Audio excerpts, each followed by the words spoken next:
Good morning everyone. आज का editorial important इसलिए होने वाला है क्योंकि हमारे देश की अर्थव्यवस्था यानी इकोनॉमिक्स से रिलेटेड टॉपिक है।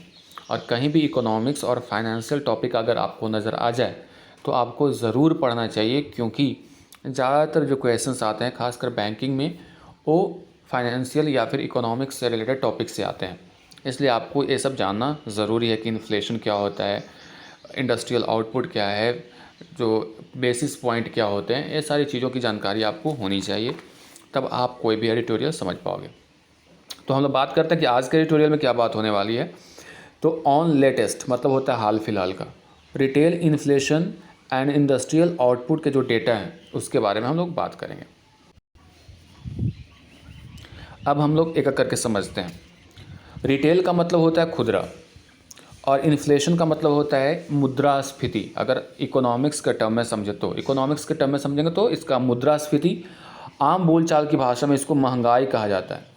अब महंगाई के बारे में बताना है तो ऐसा समझिए कि जब आपकी जो करेंसी है, जो जैसे हमारे देश की रुपया है, उसकी वैल्यू कम जाए, यानी उसका डिवैल्यूएशन हो जाए, उसके वैल्यू में कमी आ जाए, जिसके वजह से क्या होता है कि आप ज़्यादा पैसा लेकर के जाते हो मार्केट में और वहाँ से कम सामान लेकर के आते हो।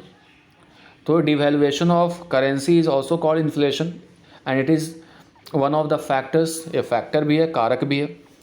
तो इन्फ्लेशन मतलब महंगाई होता है, सिंपल, यानी खुदरा महंगाई। और इंडस्ट्रियल आउटपुट का मतलब होता है, इंडस्ट्रियल का मतलब औद्योगिक, और आउटपुट यहाँ पे उत्पादन से है, यानी क्या उत्पादन रहा है उसके डेटा इसमें प्रस्तुत किया गया है। यानी इस एडिटोरियल के माध्यम से खुदरा महंगाई और औद्योगिक उत्पादन की जो आंकड़े हैं उसकी चर्चा की गई है। अब बात कर लेते हैं कि इसका जो टाइटल देख रहे हो लिखा हुआ है टेम्पररी रेस्पाइट। टेम्पररी का मतलब होता है क्षणिक, ज़्यादा समय के लिए नहीं, और रेस्पाइट का मतलब होता है मोहलत, यानी थोड़े समय के लिए मोहलत तो मिला है, थोड़ा समय के राहत मिला है, राहत मिली है। अब किस चीज़ में राहत मिली है ये समझना है। अभी हमारे देश में लॉकडाउन है, ज़्यादातर राज्यों ने लॉकडाउन लगा करके रखे हुए हैं। ऐसी स्थिति में भी आंकड़े अगर अच्छे हैं, ज़्यादा तंग करने परेशान करने वाला नहीं आए, तो समझो कि अभी थोड़ा राहत मिला है। और राहत किसके वजह से मिला है? जो हमारा फार्मर्स का जो प्रोडक्ट है, जैसे आपका सब्जी मार्केट देख लो या फिर सीरियल्स का देख लो, कुछ अनाज का दाम वगैरह, उसमें बहुत कमी आई है, जिसकी वजह से थोड़ा सा राहत भरी खबर है। तो टेम्पररी रिस्पाइट का मतलब यहाँ समझिए कि थोड़े समय के लिए मोहलत मिली है, लेकिन बाद में ये आंकड़ा चेंज भी हो सकता है। आगे समझते हैं। Price stability. प्राइस में जो स्टेबिलिटी मतलब स्थिरता बनी हुई, मस्ट बी मेंटेन्ड, इसको बनाए रखने की ज़रूरत है, यानी बना हुआ रहना चाहिए। इवन एज का मतलब होता है at the same time. Steps to boost, steps का मतलब कदम, टू बूस्ट मतलब स्टिमुलेट करना, उसको बढ़ावा देने के लिए। किस चीज़ का?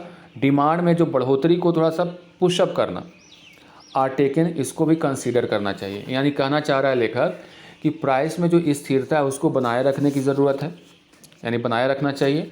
और साथ ही जो डिमांड है उसमें भी थोड़ा सा बूस्ट होनी चाहिए, मांग में थोड़ी वृद्धि होनी चाहिए, उसके लिए भी कदम उठाने की ज़रूरत है। द लेटेस्ट, जो हाल फिलहाल का retail inflation and industrial output data, हाल फिलहाल में जो retail inflation and industrial output का जो डेटा आया है, रिटेल इन्फ्लेशन खुदरा महंगाई, इंडस्ट्रियल का मतलब औद्योगिक, आउटपुट का मतलब उत्पादन का जो आंकड़ा आया है from the national statistical office NSO के द्वारा, जो सांख्यिकी विभाग है, ऑफर सम रिलीफ, जो प्रदान करता है कुछ रिलीफ मतलब राहत, from the Paul of gloom. Paul of gloom का मतलब होता है संकट के बादल।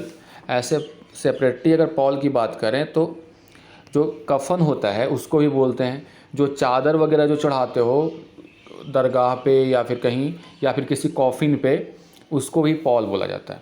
लेकिन पॉल ऑफ ग्लूम एक फ्रेज़ की तरह यूज़ हो रहा है जिसका मतलब होता है संकट के बादल, जो कास्ट का मतलब होता है छाए हुए थे। यानी जो अभी का रिटेल इन्फ्लेशन और इंडस्ट्रियल आउटपुट का जो डेटा आया है, किसके द्वारा? एनएसओ के द्वारा, वो रिलीफ प्रदान करता है, थोड़ा सा राहत प्रदान करता है। किससे?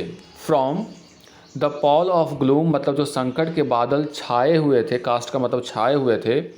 बाय द रिलेंटलेस का मतलब होता है तो लगातार, continuous second wave of the covid pandemic. Covid pandemic का जो दूसरा लहर है उसके कारण जो लगातार दुख के बादल छाए हुए थे, उससे जो अभी इन्फ्लेशन का और इंडस्ट्रियल आउटपुट का जो आंकड़ा आया है थोड़ा सा राहत प्रदान करता है, यानी जो आंकड़े हैं थोड़ा सा रिलीफ देता है, यानी अच्छे आंकड़े हैं, पक्ष में आंकड़े आए हैं, इसकी बात हो रही है। अब आगे बढ़ते हैं। Provisional headline inflation. प्रोविजनल का मतलब ही होता है मतलब टेम्पोररी, नॉट परमानेंट। तो प्रोविजनल हेडलाइन इन्फ्लेशन क्या होता है? हेडलाइन इन्फ्लेशन का मतलब ये होता है जो रॉ इन्फ्लेशन, जो आंकड़े होते हैं ना, उसको मोटा मोटी जिसको बोलते हैं, मोटा मोटी कैलकुलेट किया जाता है उसको, मतलब एग्जैक्ट नहीं किया जाता है, रॉ इन्फ्लेशन जिसको बोलते हैं।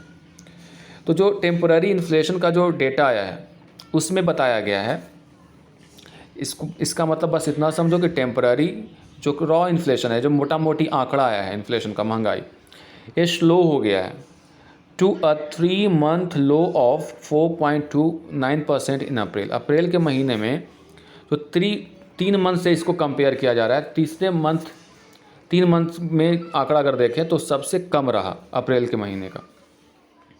ऐसा क्यों हुआ? इन्फ्लेशन यानी महंगाई में कमी का वजह क्या था? तो इसमें लिखा हुआ है हेल्प्ड बाय, एक किसके कारण हो पाया, कौन मदद किया? सॉफ्टर फूड प्राइसेस, जो खाने पीने की जो चीज़ें हैं उसके प्राइस में थोड़ी सी कमी आई है, नरमी आई है। And a substantial base effect. Substantial का मतलब होता है रियल, बेस इफ़ेक्ट समझने की ज़रूरत है।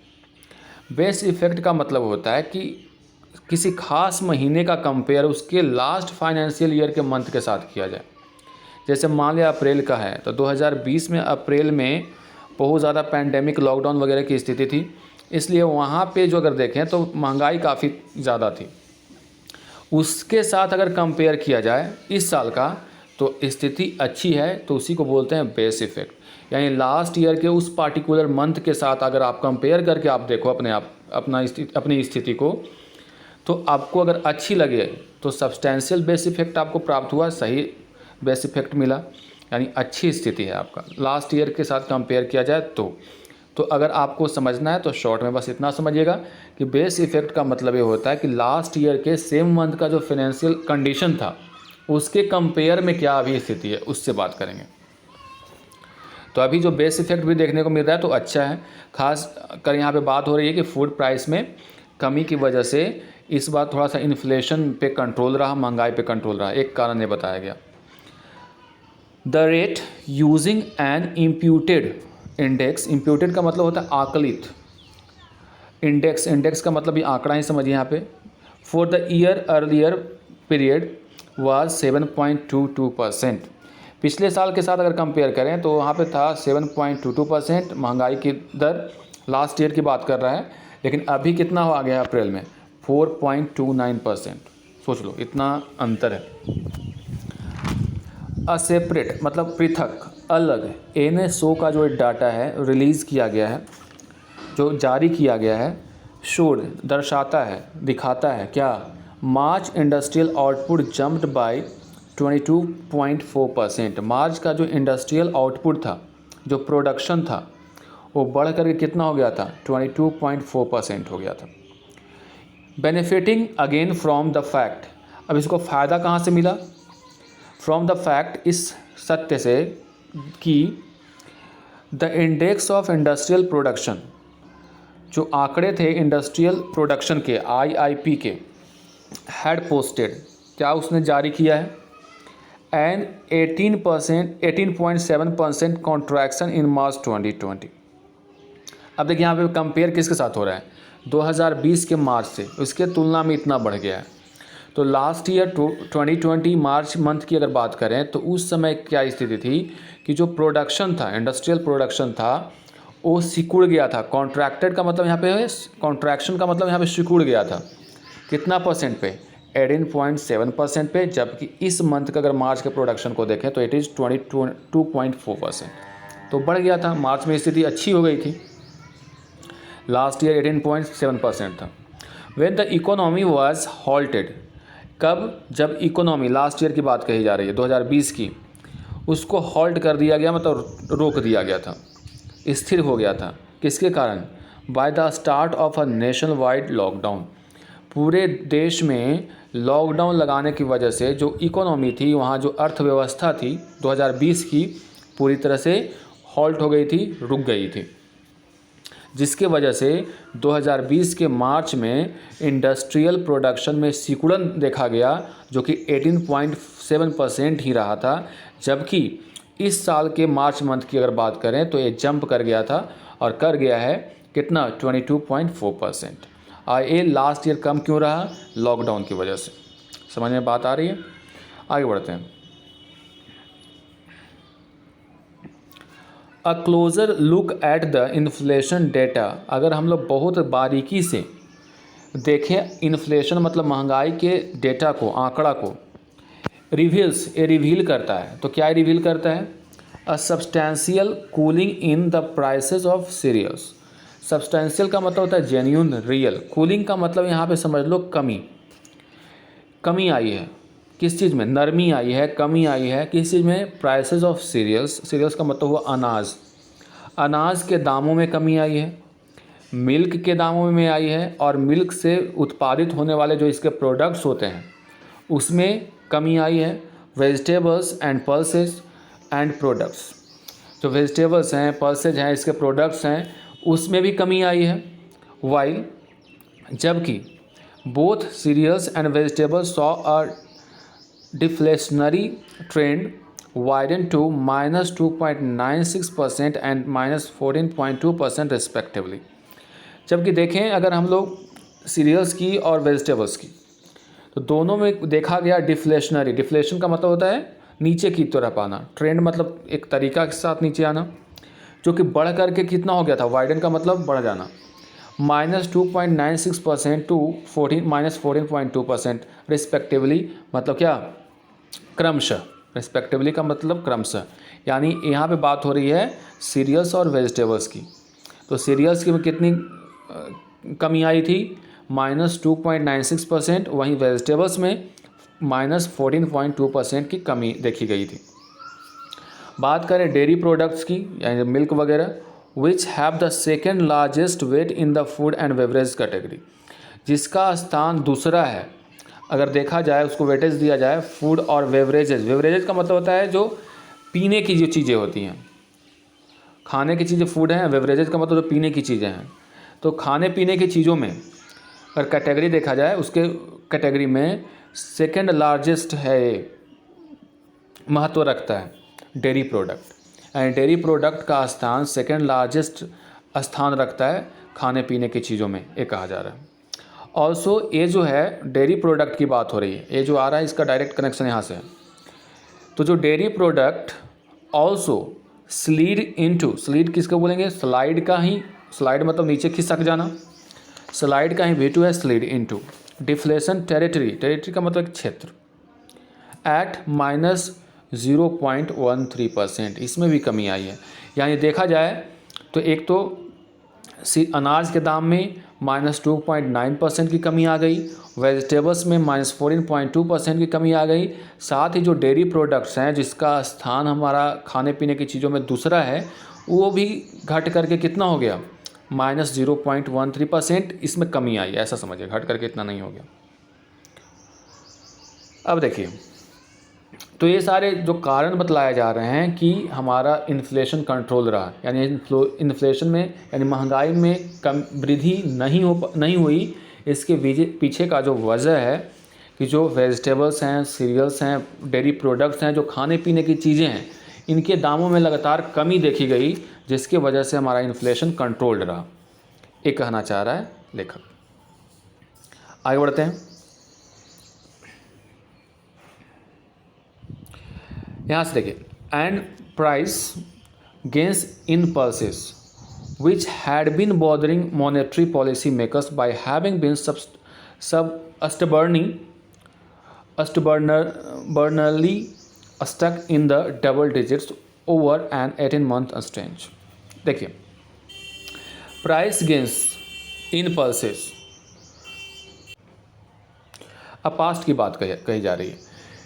प्राइस में वृद्धि हो गई थी पल्सेस के, पल्सेस का मतलब है दाल के दाम में वृद्धि हो गई थी। विच हैड बिन बोदरिंग, जो चिंता में डाले हुए था, बॉदर किए हुए था किसको? Monetary policy makers. मॉनेटरी का मतलब होता है आर्थिक, पॉलिसी का मतलब होता है नीति, और मेकर्स मतलब बनाने वाले, यानी आर्थिक नीति के निर्माण करने वाले लोगों को चिंता में डाले हुए था क्या? प्राइस गेंस इन पल्सेस, दाल के जो दामों में जो वृद्धि हुई थी, कई बार तो देखा होगा कि दूसरे देशों से मंगाना पड़ा था। तो ये मॉनेटरी पॉलिसी मेकर्स जो थे हमारे देश के, यानी आर्थिक नीति निर्माता जो हैं, उनको टेंशन में डाले हुए था, चिंता में डाले हुए था। क्यों? बाय हैविंग बीन स्टबर्नली का मतलब होता है, मतलब जिद्दी रूप से वहाँ पे स्टक चिपके रहना, इन द डबल डिजिट्स, यानी जो आंकड़े थे उसके डबल डिजिट्स में थे। Over an 18 months strange, strange का मतलब होता है विस्तार, 18 मंथ के जो विस्तार में देखा गया कि जो दाल के जो दाम थे वो डबल डिजिट में एकदम अड़े हुए थे।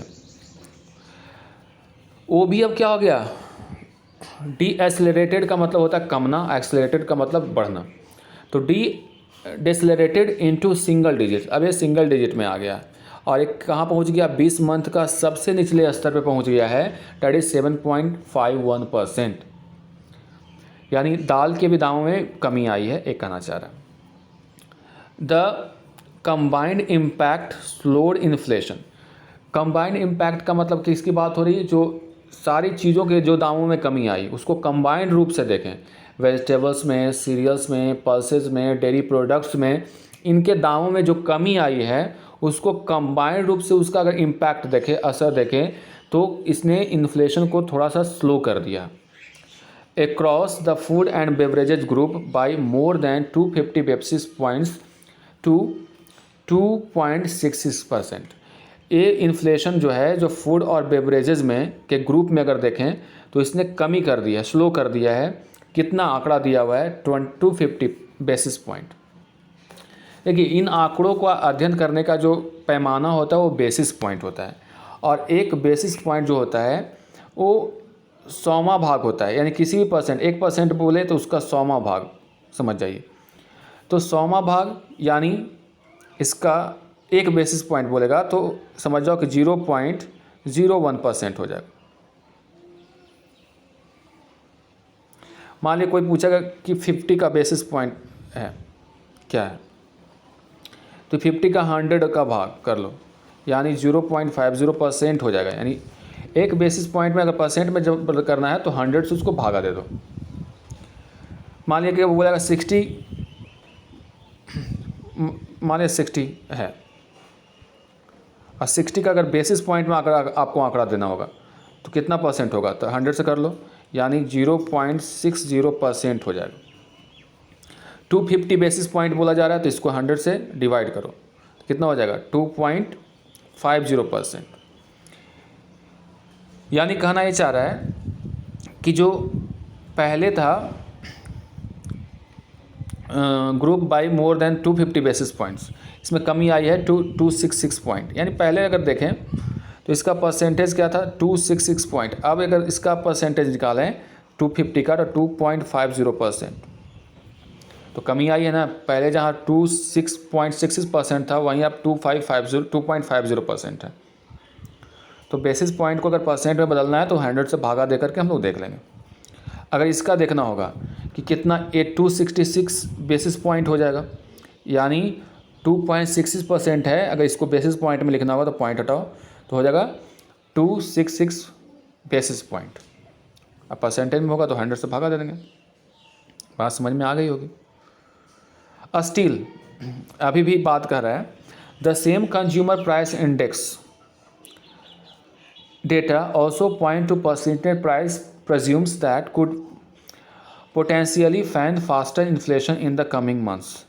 अगर कह रहा कि अब हम लोग कंज्यूमर प्राइस इंडेक्स को देखें जो कि खाने पीने की चीज़ों के आंकड़ा को प्रस्तुत करता है, उसके इंडेक्स कंज्यूमर प्राइस इंडेक्स होता है। डेटा उसको हम लोग देखें, ऑल्सो पॉइंट टू, ये इशारा करता है क्या? परसिस्टेंट प्राइस प्रेशर्स, परसिस्टेंट का मतलब लगातार, प्राइस मतलब कीमत में जो प्रेशर आने वाले हैं। दैट कुड, जो कि पोटेंशियली मतलब ताकतवर रूप से, यानी ताकत के साथ पोटेंशियली। फैन का मतलब हवा देना, किसी को और बढ़ा देना। फास्टर इन्फ्लेशन, कह रहा है कि जो कंज्यूमर प्राइस इंडेक्स का डाटा है वो पॉइंट करता है, ये इशारा करता है परसिस्टेंट लगातार प्रेशर पर, प्राइस के दामों में जो प्रेशर है, दबाव है, उसकी ओर इशारा करता है, जो कि क्या कर सकता है, ताकतवर रूप से। फैन का मतलब होता है यहाँ पे स्टिमुलेट कर सकता है। फास्टर इन्फ्लेशन यानी तेज गति से इन्फ्लेशन को ये बढ़ा सकता है, फैन कर सकता है। इन द कमिंग मंथ्स, आने वाले महीनों में। फ़ैन का मतलब यहाँ पंखा मत समझना, फैन का मतलब उसको और हवा दे देना, उसको बढ़ा देना। यानी अभी भी कंज्यूमर प्राइस इंडेक्स का डेटा ये बतलाता है कि आने वाले समय में जो इन्फ्लेशन है, महंगाई की जो दर है, उसमें वृद्धि होने वाली है।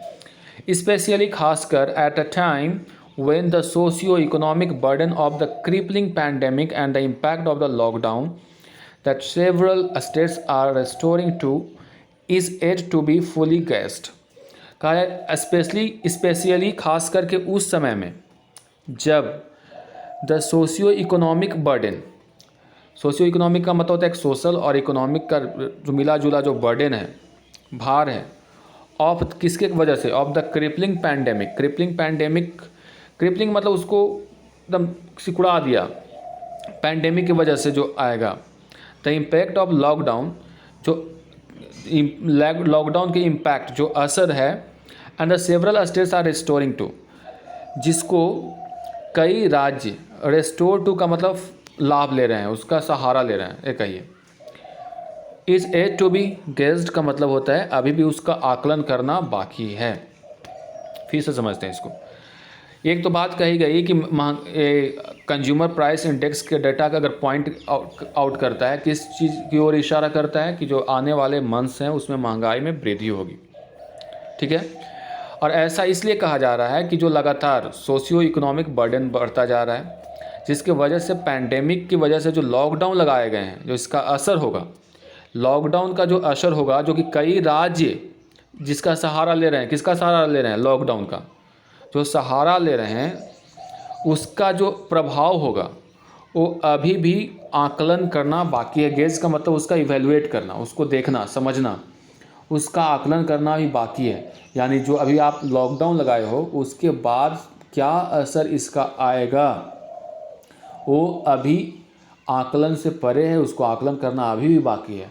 और उसके बाद जो स्थिति उत्पन्न होगी वो और थोड़ी भयावह हो सकती है, महंगाई बढ़ सकती है और इन्फ्लेशन को हवा मिल सकती है। इस आधार पे लेखक कह रहा है कि महंगाई आने वाले समय में, आने वाले महीनों में बढ़ने को मिला गया। इसलिए यहाँ पे जो लिखा हुआ है, टाइटल देखेंगे तो लिखा हुआ है टेम्पररी रिस्पाइट का मतलब हुआ ये यहाँ पे क्षणिक राहत है। ये मत समझ जाओ कि हमेशा के लिए ऐसा ही रहेगा। पेंडेमिक के काल के ख़त्म होने के बाद फिर से हम लोग, लॉकडाउन के समय ख़त्म होने के बाद फिर से हम लोग एक्सपीरियंस करेंगे कि सारी चीज़ों में महंगाई बढ़ गई है। आगे बढ़ते हैं। Price gains in meat and fish quicken to 16.7%। अब आंकड़ा दिया जा रहा है प्राइस में जो गेन हुआ है, वृद्धि हुआ है मीट और फिश के दामों में, क्विकन बहुत तेज़ी से कहाँ तक पहुँच गया है, 16.7% पहुँच गया है। And was little change at 10.6 in the case of eggs. और थोड़ा सा चेंजिंग आई है किस में, अगर एग के दामों में देखें तो यह है 10.6% एग्स की अगर केस में बात करें तो। While inflation in oils, oils मतलब होता है तेल, और फैट्स जैसे और भी इसके प्रोडक्ट्स हैं, जैसे आप डालडा वगैरह यूज़ करते हो या फिर कोई भी ऐसी चीज़ घी वगैरह यूज़ करते हो, फैट्स एक्सेलरेटेड, ये बढ़ गया है ऑलमोस्ट 100 बेसिस पॉइंट यानी 0.01% की वृद्धि हो गई है। यहाँ से बढ़ कर कहाँ पहुँच गया है, 25.9% इतनी वृद्धि हुई है। यानी 0.01% से देखा जाए तो ये पहुँच गया है आंकड़ा 25 यानी 25.9%। इतना दाम में वृद्धि हुई है। आप भी एक्सपीरियंस कर रहे होंगे कि जो तेल का दाम दिन पे दिन बढ़ता ही जा रहा है, कई जगहों पे तो 200 रुपये पर लीटर भी मिल रहा है। ट्रांसपोर्ट एंड कम्युनिकेशन, उसकी बात कर लेते हैं। Also remain in the double digit range at 11.04%।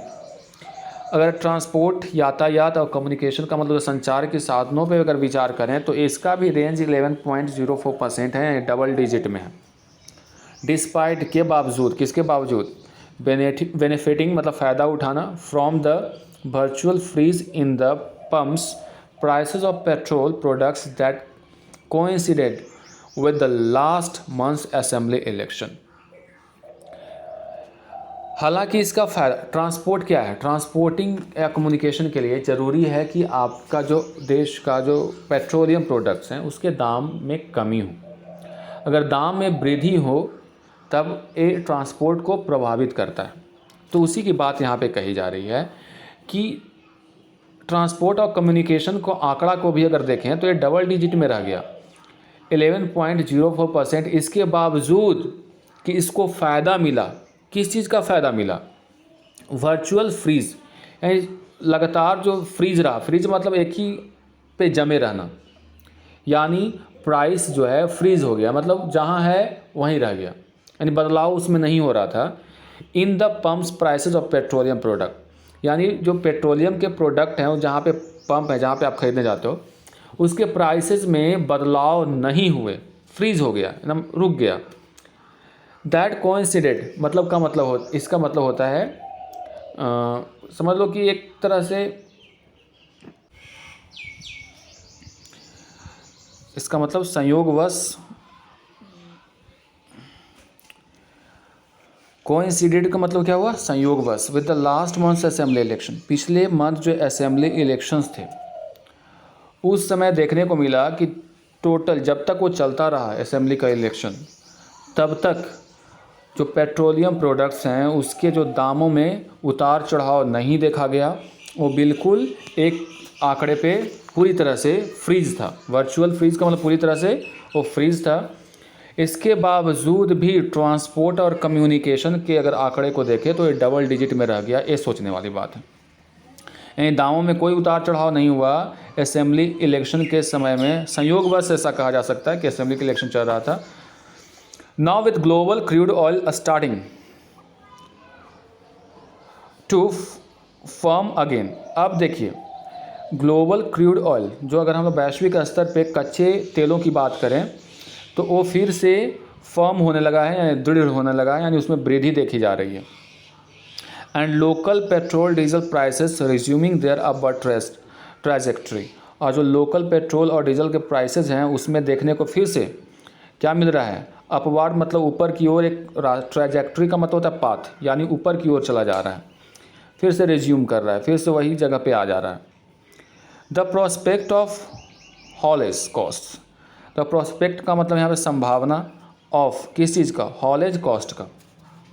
Haulage cost का मतलब होता है रिलेटेड टू ट्रांसपोर्टिंग कॉस्ट, यानी ट्रांसपोर्टिंग का जो कॉस्ट होता है उसको बोलते हैं, यानी एक सामान को दूसरे जगह पे ले जाने के लिए जो कॉस्ट है, यानी उसके फॉर ट्रांसपोर्टिंग लिखा हुआ है ना, क्या है, transporting goods from factory to farm gates, यानी फैक्ट्री से कोई चीज़ लेकर के फार्म गेट्स, यानी जो भी औद्योगिक जगहों पे उसको ले जाने का जो भाड़ा होता है उसकी बात कर रहे हैं। Rising in the near term is very real, यानी आने वाले समय में ये बढ़ेगा, ये वेरी रियल है, मतलब ये इसकी संभावना प्रबल है, बहुत ज़्यादा है। ऐड टू द मिक्स, अगर हम लोग इन सब बातों में एक चीज़ और ऐड कर देंगे, rising international commodity prices and outlook for inflation gets even more cloudy. अब इसकी वजह से क्या होगा कि राइजिंग इंटरनेशनल कमोडिटी प्राइसेस, जो वैश्विक दूसरे देशों की बात करें, अंतर्राष्ट्रीय स्तर पे जो कमोडिटी हैं, चीज़ें हैं, उसकी प्राइस में वृद्धि हो गई। एंड आउटलुक मतलब होता है दृष्टिकोण, for inflation gets even more cloudy, ये और क्या हो जाता है, वेग हो जाता है, नॉट क्लियर। क्लाउडी का मतलब क्या हुआ, वेग, नॉट क्लियर, एम्बिग्यूअस कह सकते हो, यानी जो कि क्लियर नहीं है, यानी क्या इन्फ्लेशन का रेट रहेगा उसकी अभी हम लोग कोई अंदाज़ा नहीं लगा सकते हैं, एक क्लाउडी रह गया, ये कहना चाह रहा है। इंडस्ट्रियल प्रोडक्शन नंबर्स में ऑल्सो प्रोवाइड, इंडस्ट्रियल मतलब होता है जो औद्योगिक, प्रोडक्शन का मतलब होता है किसी चीज़ को बनाना, उसके नंबर्स की बात करें, may also provide cheer only for a limited period. ये जो आपको खुशी प्रदान कर रहा है ना, ये खुशी आपको लिमिटेड पीरियड के लिए ही प्रदान किया जा रहा है। Aided in no a small measures, यानी कुछ हद तक अगर देखें, नो स्मॉल मेजर्स का मतलब होता है टू सम डिग्री, कुछ हद तक। बाय आउटपुट हैविंग क्रिएटेड, यहाँ पे क्रिएटेड नहीं, क्रेटेड है, मतलब निचले स्तर पे आ जाना। In the first few months of the last physical. अगर आउटपुट देखें, आउटपुट का मतलब जो बनाना जो होता है, निर्माण अगर देखें, तो अभी क्रैटर्ड हो गया। क्रैटर्ड मतलब उसमें कमी आ गई है, मतलब नीचे की ओर एकदम डीप चला गया है, नीचे जाना समझ लो। फर्स्ट फ्यू मंथ्स में देखें तो जो उत्पादन है उसमें भी कुछ ग्रेट एक्सटेंट तक, मतलब कुछ हद तक क्या है, कमी आ गई है।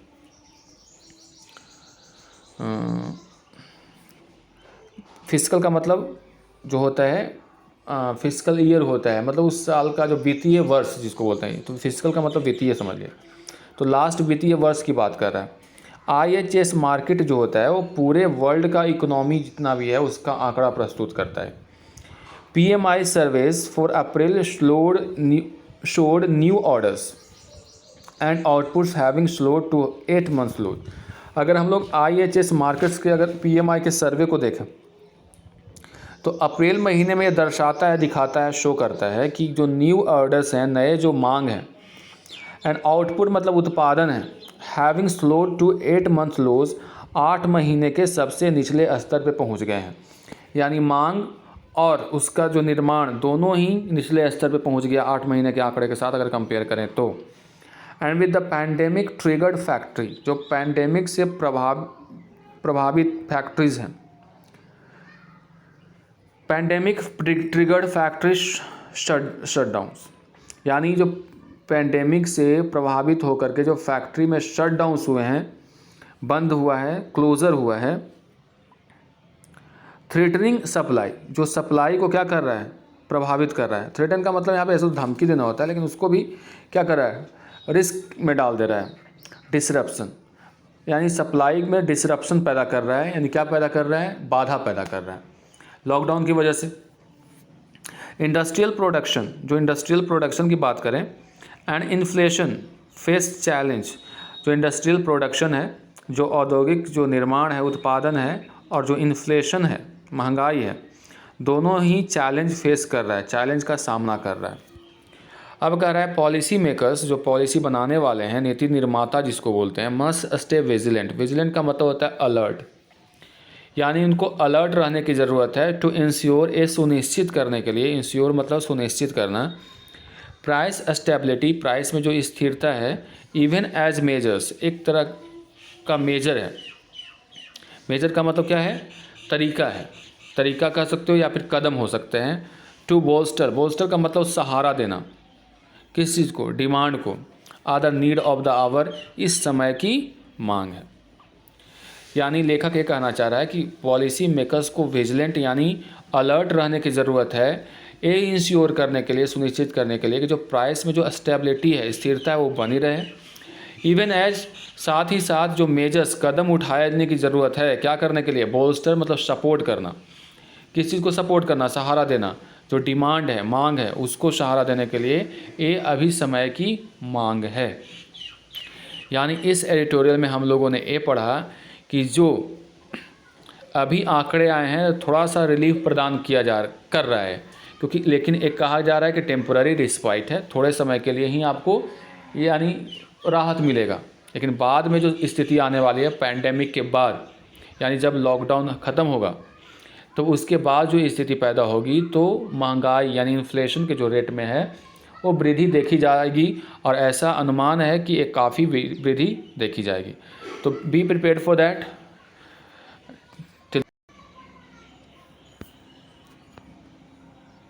And take care.